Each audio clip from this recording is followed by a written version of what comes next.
학교에서 여러분들과 함께 강의실에서 만나다가 전임 목회를 시작한 지가 이제 8년이 지났습니다. 가끔 학교에 강의하러 오던 길에 그리고 여러 모임에서 선배 교수님들을 만나 뵐 때가 있습니다. 제가 그동안에 목회 시작하면서 제일 많이 교수님들께 들었던 질문이 무엇일까요? 아이고, 배 교수님 오랜만이에요.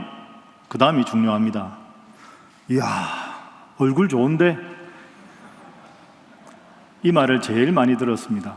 여러분, 선배 교수님들이 저에게 야, 배 교수 얼굴 좋은데? 라는 이것이 무슨 뜻일까요? 문자적으로 생각하면 둘 중에 하나겠죠. 첫 번째 가능성, 배 교수님 목회하면서 살쪘는데 제가 살쪘다는 말을 교수님답게 아주 완곡하고 부드럽게 표현한 것일 수가 있지요. 그러나 사실은 제가 학교에 있을 때보다 살이 더 빠졌기 때문에 그 말씀은 사실이 아닙니다. 저는 꼭 그렇게 해석을 하고 싶습니다. 그럼 두 번째 가능성이 남았습니다. 야, 얼굴 좋은데요? 이 말에 담긴 진심은 이런 뜻이겠지요. 목회가 교수직보다 훨씬 힘이 든데 당시 여러 가지로 힘든 교회 같다고 들었는데 그래서 얼굴이 많이 푸석푸석하고 힘든 표정이 있을 줄 알았는데 밝은 얼굴에 건강하게 보여서 감사하다, 뭐 이런 뜻이겠지요. 저는 그렇게 해석을 하고 싶습니다. 왜냐하면 그 다음에 꼭 덧붙여서 교수님들이 이렇게 말씀하십니다. 배 교수님 안 힘들어요? 배 교수님 얼굴 보니까 목회가 하나도 안 힘든가 봐, 이렇게 말씀들을 하십니다. 제가 하고 여러분들께 질문을 드리겠습니다.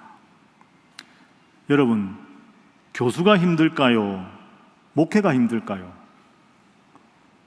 교수 안 해봐서 잘 모르시겠습니까? 솔직히 말씀드리겠습니다. 목회가 훨씬 힘듭니다. 몇 배나 힘듭니다. 그렇다고 우리 장로님들 충격받지 마십시오. 목회가 힘든 건 사실인데 목회는 정말로 보람이 큽니다. 그래서 저는 목회하는 것이 행복합니다. 우리는 흔히 힘들지 않고 수월하면 행복하다고 생각합니다. 그러나 그렇지가 않습니다. 사랑하는 아기를 키우는 엄마의 수고를 생각해 보십시오. 참 힘들지요. 그러나 그 엄마는 아기를 보면서 힘들지만 늘 행복하다고 말합니다.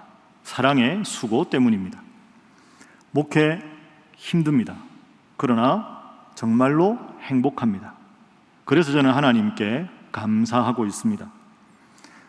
그래서 오늘 이 시간에는 제가 목회를 하면서 어떤 것이 행복한지 그 한 가지를 예를 들어 여러분들과 한번 나누어 보고 싶습니다. 다만 미리 하나 양해를 구할 것이 있습니다. 이 시간이 교회 예배 시간이 아니고 보다 교육적인 효과를 가지는 채플 시간이기 때문에 본문 중심의 설교라기보다는 다소 한 개인의 삶과 연관된 내용을 소개하려고 합니다. 여러분들께서 그렇게 이해해 주시기 바랍니다.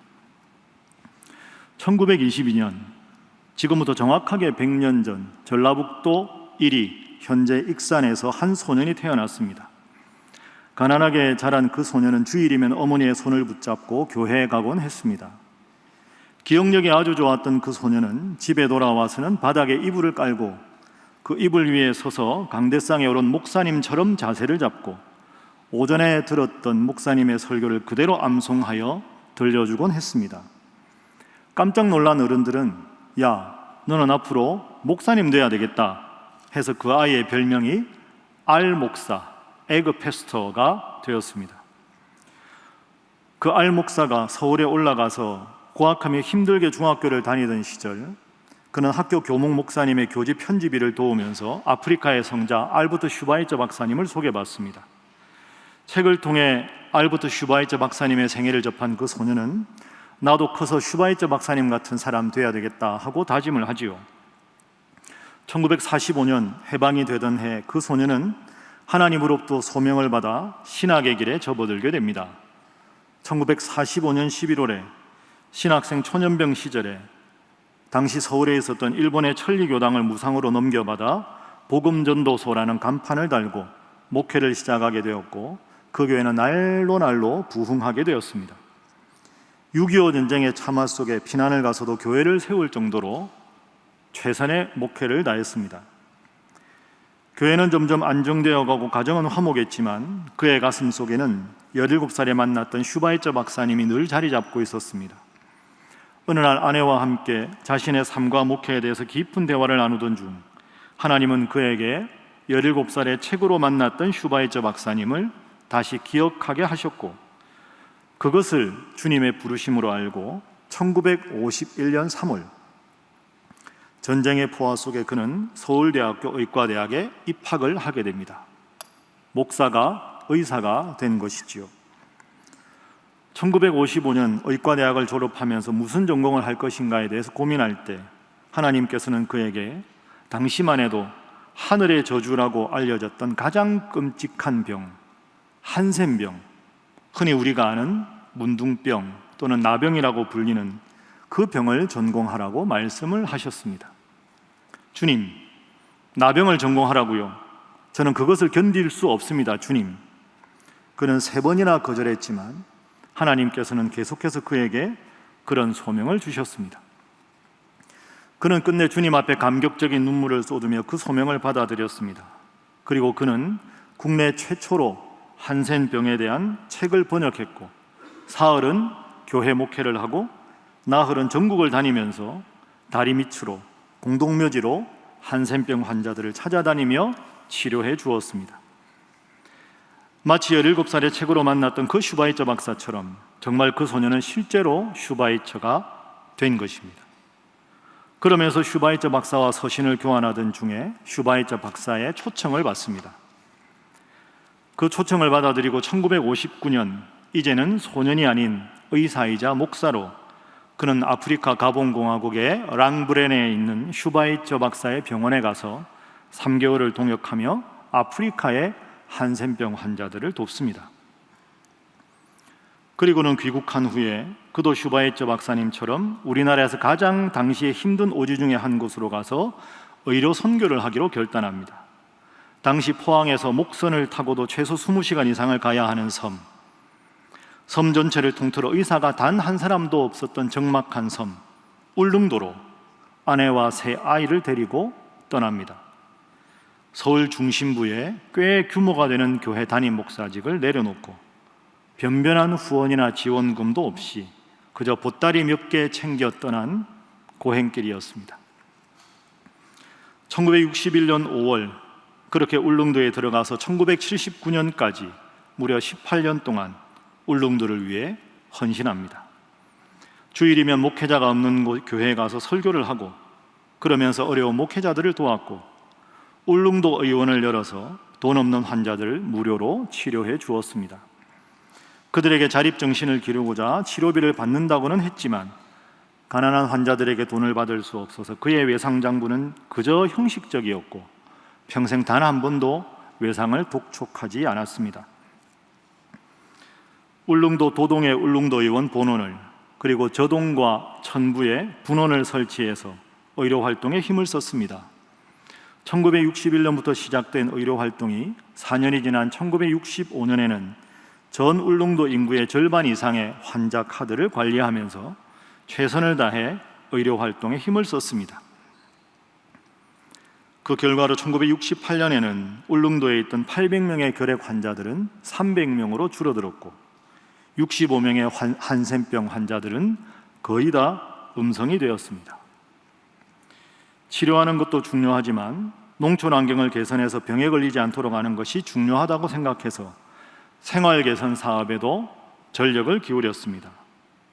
동물은행을 만들어서 젖 사냥과 소, 돼지, 토끼, 닭을 길러서 울릉도민들로 하여금 단백질을 보충하게 했고 행중당국의 협조를 얻어서 우물이 아니라 수돗물을 먹게 만들었고 비가 많고 습한 집에 햇볕이 잘 들도록 투명한 유리창으로 다 바꾸었고 노인들과 독신자들, 고아들을 돌보기도 했습니다.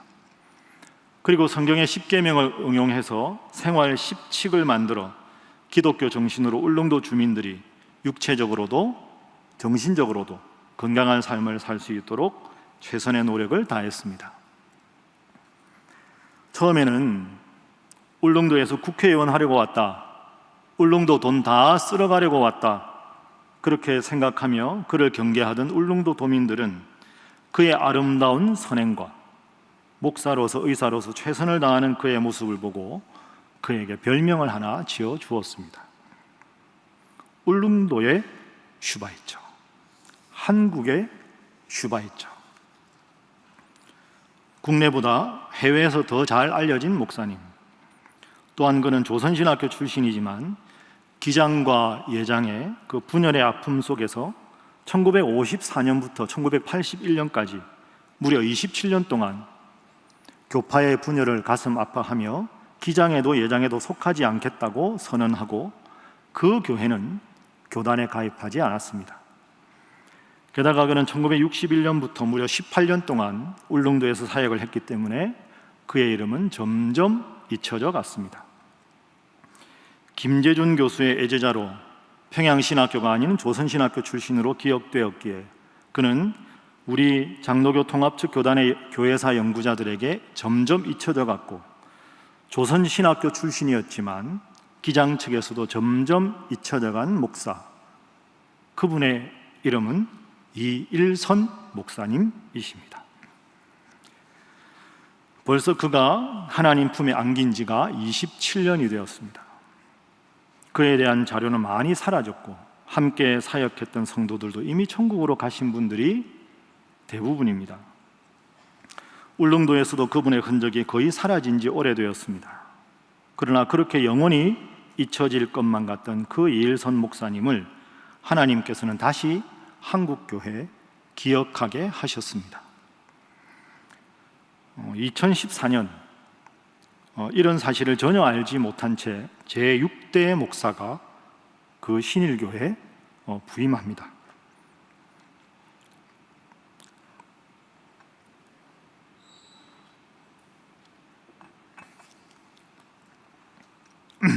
그저 주님 뜻에 순종하겠습니다. 그 한 가지 제목만 붙잡고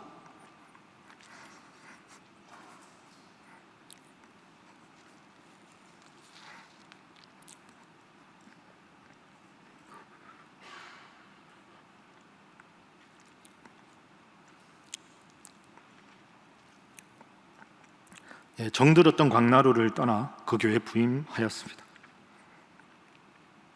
왜 하필 그분이 목회하시던 그 교회였는지도 모른 채 말입니다. 목회를 하면서 우연히 초대 목사님에 대한 자료를 읽으면서 그 목사는 눈물을 많이 흘립니다. 하나님은 그 후임 목사에게 초대 이일선 목사님을 한국교회에 소개할 마음을 주셨습니다. 나그네 외투를 벗긴 것이 차갑고 매서운 북풍이 아니라 따뜻한 햇볕이었듯이 그분의 삶을 통해 한국교회에 좋은 귀감을 소개하려던 후임 목사의 계획은 참으로 쉽지 않았습니다. 그 목사가 찬찬히 자료를 읽어보니 그동안 이 목사님에 대한 연구가 전혀 이루어지지 못한 데는 결정적인 이유가 있었습니다. 자료가 많이 부족했지만 그나마 결정적인 자료라고 할 수 있는 당회록은 국한문 혼용으로 흘려쓰기가 되어 있어서 한문 해독을 할 수 있는 전문가가 아니면 당회록을 해독할 수 없었습니다. 다행히 슈바이처 박사님의 병원에서 함께 근무하던 일본인 친구 다카하시 박사가 이일선 목사님에 대한 수많은 자료를 정리하고 있었지만 절반 이상이 영어로 되어 있어서 이 또한 연구가 쉽지 않은 상황이었습니다. 그런데 하나님은 그 교회 새로 부임한 목사로 하여금 미리 동양학을 공부하게 하였고 미국에서 유학을 하게 하셔서 그 연구를 할 수 있도록 준비를 시켜 주셨습니다. 그 후임 목사가 접니다. 제가 후임 목사입니다. 저는 지금 목회를 하면서 이일선 목사님에 대한 책을 쓰고 있습니다. 이일선 목사님에 대해서 책을 쓰는 일은 바쁜 목회 일정 속에 또 따로 시간을 내야 하고 제가 해당 분야 전공자가 아니기 때문에 제 능력보다 훨씬 큰 일입니다. 그렇지만 누군가 해야 하는 일이기에 하나님께서 원하시는 일이다 하는 고백으로 그 뜻에 순종하지만 힘들지만 행복하게 목회를 하며 원고를 다듬고 있습니다. 제가 왜 채플에서만 설교하면 눈물이 나는지 저도 잘 모르겠습니다. 제가 왜 그러죠? 이일선 목사님께서 17살에 품었던 슈바이처 박사님, 그 슈바이처 박사님의 평생의 생활 신조가 바로 오늘 저와 여러분이 함께 봉독한 말씀입니다. 누구든지 제 목숨을 구원하고자 하면 잃을 것이요 누구든지 나를 위하여 제 목숨을 잃으면 찾으리라. 이일선 목사님도 그 슈바이처 박사님처럼 그 말씀을 생활 신조로 삼고 열심히 목사로, 의사로 살아갔습니다. 이일선 목사님은 생전에 수많은 책과 글, 기고문을 남겼습니다. 그 중에 1965년 그의 울릉도 사역을 소개하고 싶어하는 한 대학 신문에 그는 자신의 삶에 대해서 이렇게 표현하고 있습니다. 등에는 십자가가 있다. 그러나 입에는 노래가 있다. 등에는 십자가가 있다. 그러나 입에는 노래가 있다. 칠흑 같은 어둠 속에서라야 별은 더욱 빛나는 법입니다. 이 답답한 교계와 교회의 현실을 여러분들에게 마주하게 해서 선배 목사로 정말로 죄송합니다. 선배 목회자들의 잘못, 교계의 혼란, 답답한 교회의 현실, 코로나 이후의 암울한 상황, 이런 것들이 저와 여러분을 엄습하고 있습니다. 그러나 좋으신 하나님께서는 지금도 한국교회가 다시 일어서고 다시 이 나라와 민족의 희망이 될 수 있도록 또 다른 계획을 준비하고 계신 줄로 믿습니다. 사랑하는 광나루의 후배 여러분,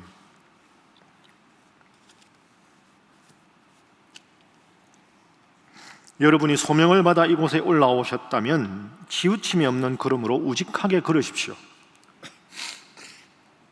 나를 향한 주님의 소명이 무엇인지 확인하고 싶어 이 자리에 계시다면 주님께 기도로 물으십시오. 좋으신 주님께서는 여러분이 왜 지금 이 자리에 있어야 하는지를 분명히 깨닫게 해 주실 것입니다. 그래서 우리 모두 우리의 등에 각자의 십자가를 지고 함께 걸어갑시다. 누군가에게는 큰 십자가, 또 누군가에게는 작은 십자가, 누군가에게는 무거운 십자가, 또 누군가에게는 가벼운 십자가일 수 있습니다. 서로를 바라보면서 서로 격려합시다. 힘들면 함께 조금씩 쉬어가도 좋습니다. 무겁고 버거운 십자가는 서로 교대로 짊어지고 가도 좋으리라고 생각합니다. 그러나 주님 앞에서 우리 모두가 꼭 다짐해야 할 것이 하나 있습니다. 우리들 각자의 등에는 십자가가 있을지라도 입으로는 찬송을 부르며 갑시다.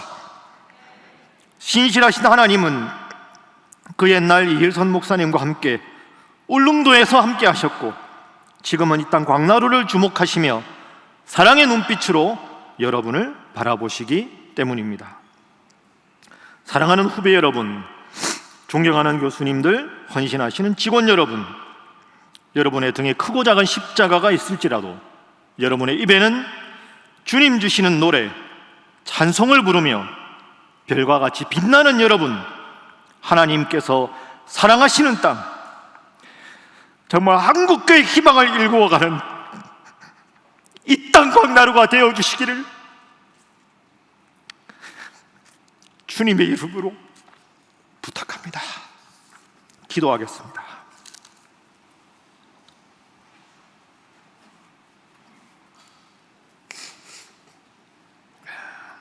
사랑의 주님, 예수님처럼 이일선 목사님처럼 주님의 영광을 위해 수없이 쓰러져 갔던 훌륭한 선배 목사님들처럼 등에는 십자가를 지고 그래도 입에는 노래를 부르며 나의 가는 이 길 끝에서 나를 맞아주실 주님 바라보며 한 걸음 한 걸음 나아가게 하여 주옵소서. 그 길에 외롭지 말라고 우리 훌륭하신 교수님들, 잘 도와주시는 직원들, 보석 같은 광나루의 학생들을 보내주셔서 감사합니다. 이 땅 광나루를 통해서 한국교회의 희망을 일구어 갈 수 있도록 주여 이 땅을 지키시고 인도하여 주옵소서. 예수님의 이름으로 기도하옵나이다. 아멘.